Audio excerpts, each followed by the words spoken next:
All right, that's it for this module. Let me just quickly recap what we covered. We covered the various workspaces. 1, we have arrangement view, and 2, we have session view. Then I showed you the little info viewer down here in the bottom right-hand corner. So when you mouse over different things, you can learn about what it is they do. And also, depending on what you mouse over, you will also get the keyboard shortcuts. Then up here in the top left-hand corner, we have the browser.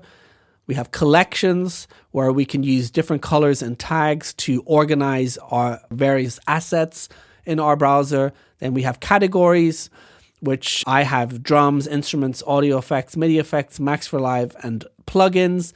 But if you just go and edit right here, you'll see there are a couple of other things available to you.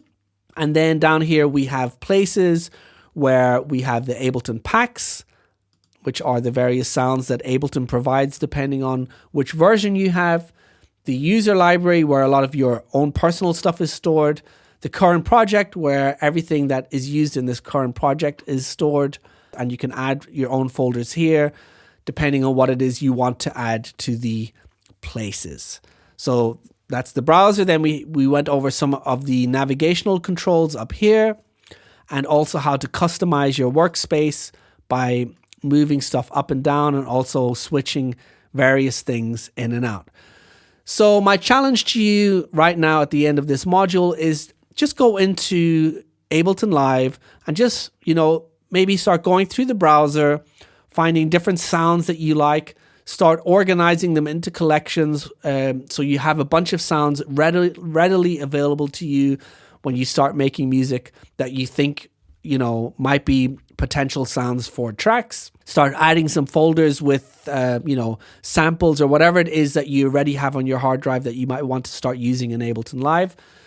Just add those folders right there. Yeah, and just play around with stuff and start getting a hang of where various things are and what they do.